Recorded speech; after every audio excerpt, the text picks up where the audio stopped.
Good evening, class. This is DMO Simpson, and I'm here to give you part 2 of my presentation of God as Holy.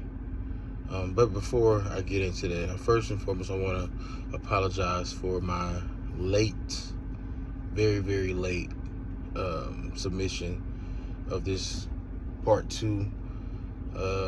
It's been a really, really rough last 2 weeks. With everything that we got going on with our 6 kids and work, me and my wife and me and my entire family starting a new business just about a month ago, which is no excuse for the late entry, but I really been struggling with how I wanted to finish off this presentation, because I've really been stuck and torn in between stick to the script or bring the revelation that has hit me over the course of the last couple of weeks here. And I've just decided, I'm gonna try my best to do both. So just bear with me, please, and thank you all for watching my video. And again, my apologies for the late entry. I remember finishing off on part 1. I was talking about the son of Nun, Joshua, who took over after Moses to lead the children of Israel to the promised land. And I finished off talking about Joshua a small bit, but let's backstep again a little bit. Let's put y'all into context of what I was talking about. I left off talking about how Moses would go to his tent of meetings, is what the Bible claimed it to be, and he would go to these tent meetings to get closer to God, to get more clarity from him. And when he would go into these meetings, all of the followers, the Bible said that they would go to the doorway of their tent and they would watch him from afar as he went into his meetings to be with God. And they would see the cloud hover over the tent, and they were like, oh man, this man really hears from God. But one person out of that group, out of that nation, made it his business to go into those tents with Moses. And not only would he go, but Joshua, after Moses would finish, Joshua would stay. And it makes sense. It made sense that it wasn't a coincidence. And God is so, the word I'm looking for, God is so precise. He cares about every detail. It's like he has a plan before this plan even plays out. Like when it says that he goes before us, this gives us clarity, because Moses didn't actually go in to see the promised land when they took over it, but Joshua was the one to take over, to lead them into that place. But what if he would have told Moses, I'm going to bring you with me beforehand? Like, what would have happened? Or what would the followers have done? And I take that into consideration, because he already had a plan.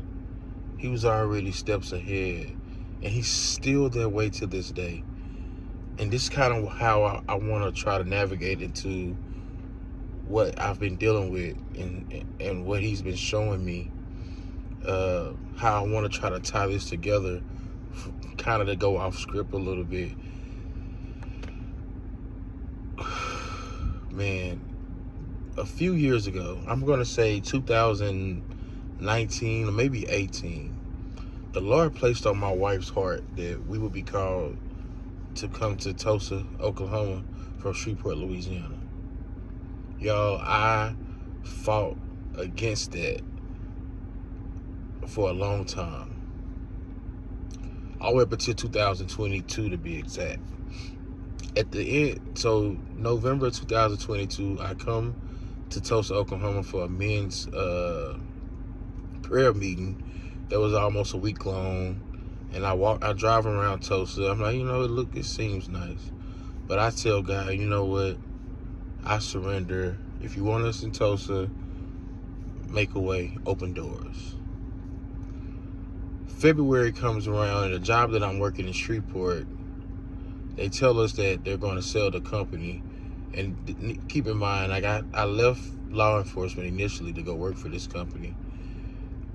And they tell me that they're selling the company in February. That the sales should go final, the transition, everything should be done. But my job is okay up until August, right? So June comes around, maybe May, and I'm looking for jobs in Tulsa, and nothing opens up, nothing happens. And I make my mind up in the end of June, so you know what, we're going to stay. And I'm going to go back to my old employer, right? And my old employer, the sheriff's office where I work, I had good graces there. I left on good terms. Everybody loved me. I loved them. I missed them. They claimed to miss me. They have been begging me to come back. At least every 6 months or so, I get a phone call from an old supervisor or somebody from the department asking me how I'm doing. Have you thought about coming back? And I finally give them the yes that I want to come back. And another department in the surrounding areas got a win that I was wanting to come back to law enforcement. So they made their efforts, right? And they contacted that employer. Long story short, I don't get either job. Y'all, I am an emotional wreck. For the first time in almost 7 to 8 years, I'm lost again. Like, God, what am I supposed to do? Every door just shut right here in front of me. And then I'm going back to the last instructions. I told you where to go. I'm like, Tulsa, are you serious?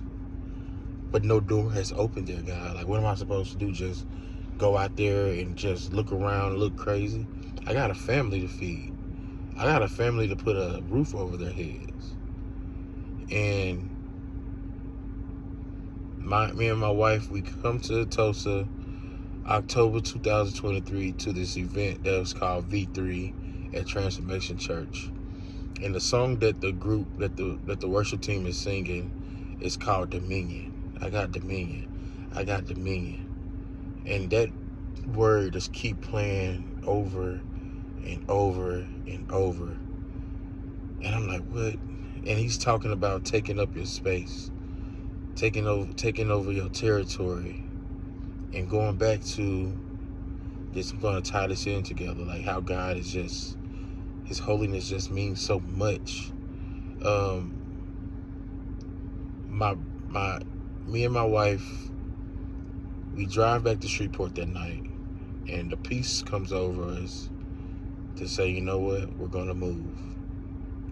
I called my mentor back home at my home church, and I can barely even get the words out that we're moving. And I just break down in tears because I feel like I'm just letting go every piece of control that I have left inside of me. And here we go. We make the move. I get a job almost instantly. But then that company as well, another trucking company, they sell in January. February 6, 2024, I turned 33. And the Spirit of God tells me to go read to go read Exodus 33. And it didn't even dawn on me. So I'm like, wait a minute, but I'm 33. I'm reading Exodus 33. He's telling me how how Moses has a heart after God and doing all of these things. And he points out to me how Moses never wanted to move an inch without the presence of God. Even though he gave him provision, even though he gave him a promise, but Moses was more concerned about the presence. And I feel like that's what he taught. That's what Joshua learned from Moses. Like, it's important to have God's presence. He gives us a promise. This is where I want you to go. Then he gives us provision. This is how you're gonna go. This is how you're gonna be fulfilled, and you're gonna be able to succeed and live and have these things. And how many times are we willing to move so quickly on just those things, and we forget that we left and moved without his presence? It wrecked me, y'all. It wrecked me. Go ahead. Sorry. Show me how to Nathan L. It wrecked me so bad that I had to figure it out. And over these last couple of weeks, and I've been struggling since we've been here on why are we in Tulsa. Nothing has made sense until now. God wanted to put us in position here to open doors for our family, to put us in new horizons, to help us to rub shoulders with people I never thought I would be able to rub shoulders with, and giving us this new business idea. And even though it's in the early stages, it's the first time me and my wife and my entire family, all our kids, have been on one accord to do something as a unit. And even if this doesn't do the wildest thing of our dreams, I'm so content with just seeing the blessing that he has poured upon us thus far. My job, I can get all the overtime I need during the school years for being a school resource officer. Once school is out, they put us on patrol, and there's not many opportunities for overtime. So funds have gotten really tight. This business idea has already made us enough money, more money than I would have made even working the overtime. And I'm overjoyed about it.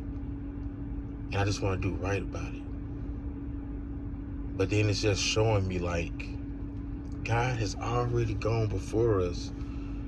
Even when we think our problems are so big, he's already gone before us and know what the outcome is. So while we're way back here worried, he's already there rejoicing, because he's like, I just wanted to get you here to tell you I told you so. And for me, holiness, like God, is God's character. How he sustains, how he remains, and how he provides. And we can't rattle him. Even when we are an emotional wreck, he's not rattled, because he's holy. Even when the bills are piled over our head and we're stressed, he's not moved. But he's there present with us. He's there in the midst, but he's also there before us. I hope this is enough, because this is truly coming from my heart in this moment, in this real time. I just thank you, God, for being so holy. Thank you.